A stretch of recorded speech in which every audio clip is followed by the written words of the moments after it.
Standard 11 mathematics part 2 मधलं आपण chapter limits हा शिकत आहोत. त्यामध्ये limits of some algebraic functions. तर एक्झाम्पल आपण सॉल्व करतोय.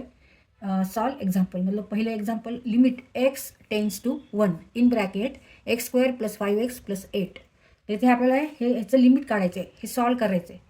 आणि एक्सची व्हॅल्यू आपल्याला इथे काय ठेवायची आहे, काय पुट करायची, काय सबस्टिट्यूट करायची आहे, तर एक्स इक्वल टू 1.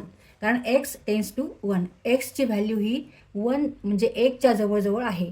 म्हणून इथं आपण एक्सची व्हॅल्यू काय घ्यायची आहे, 1 घ्यायची आणि हे फक्त सॉल्व करायचे. आता इथे हे सॉल्व करताना आपल्याला प्रत्येक इथे जे टर्म्स आहेत त्याचं लिमिट घ्यायचं आहे. Limit x tends to 1 x square plus limit x tends to 1 5x plus limit x tends to 1 8.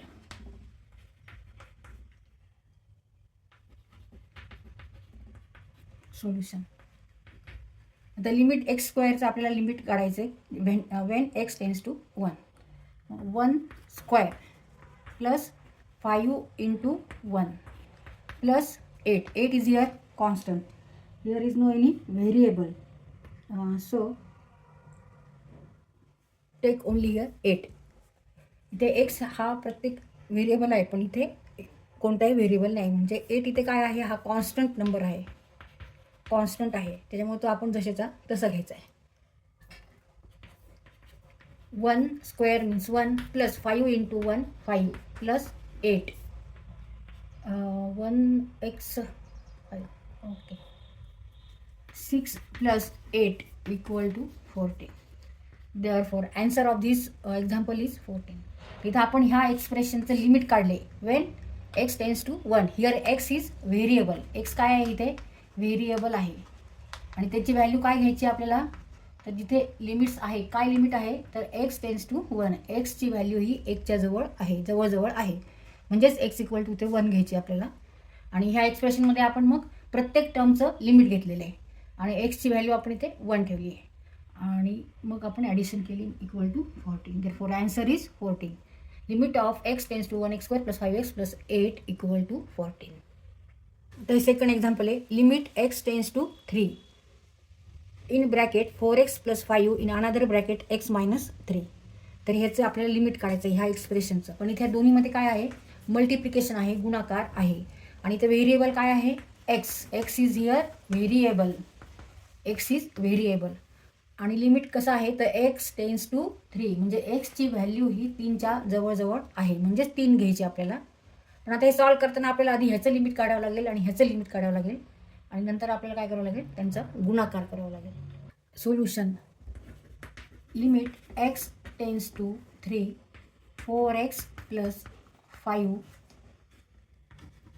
Limit x tends to 3 in bracket x minus 3. Now substitute value of x is 3 and 4 in bracket 3 plus 5 into 3 minus 3. 4 into 3 12. 12 plus 5 into 3 minus 3 0. इथे multiplication आहे. मग 17 into 0. 17 गुणिले 0 बरोबर 0. उत्तर काय आहे, 0. म्हणजे ह्या एक्सप्रेशनचं आपण लिमिट काढलेलं आहे. 4x plus 3 in another bracket x minus 3 when x tends to 3 equal to 0 equal to 0. तर हे आपल्याला तोंडी पण सोडवता आलं असतं, कारण इथे मल्टिप्लिकेशन आहे आणि एक्सची व्हॅल्यू इथे 3 ठेवली की 3 मायनस 3 झिरोच होणार आहे आणि झिरोनी कशालाही मल्टिप्लाय केलं तर आन्सर 0च येणार आहे. Example 3, limit x tends to 4 square root of 5 plus x minus square root of 4 minus x whole divided by x. Limit x tends to 4 वर्गमुळात 5 अधिक एक्स वजा वर्गमुळात 4 वजा एक्स आणि हा पूर्ण ह्याला भाग दिला आहे एक्सने. तिथे व्हेरिएबल काय आहे, x is here variable and value of x tends to 4. तर आता इथे आपल्याला एक्सची व्हॅल्यू 4 ठेवायची आहे आणि ह्या पूर्ण इक्वेशनमध्ये टर्म किती आहे, ही एक टर्म आहे, ही एक टर्म आहे आणि ही एक टर्म आहे. ही एक संख्या आहे, ही एक संख्या आहे आणि ही एक संख्या आहे. तर आता आपल्याला ह्या प्रत्येकाचं लिमिट काढायचं आहे.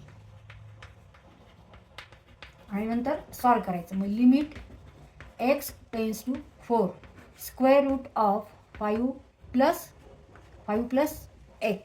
x minus limit of x tends to 4 square root of 4 minus x whole divided by limit. आता ह्याचं पण घ्यायचं आहे x टेन्स टू 4 x. आता आपल्याला एक्सची व्हॅल्यू 4 ठेवायची प्रत्येक टर्ममध्ये, प्रत्येक नंबरमध्ये, संख्येमध्ये. Therefore 5 square root of 5 plus 4 minus 4 minus x. 4 minus x means 4 minus 4 divided by 4 equal to. No 5 plus 4 9 square root of 9 minus 4 minus 4 0 divided by 4. Now square root of 9 divided by 4. Square root of 9 is 3. 3 square 9. Square root of 9 is 3. वर्गमुळात 9 बरोबर 3 किंवा 3चा वर्ग बरोबर 9. मग उत्तर काय आता 3 भागिले 4. 3/4. Here answer is 3/4. 3 divided by 4. 3 छेदस्थानी 4. 3 चतुर्थांश.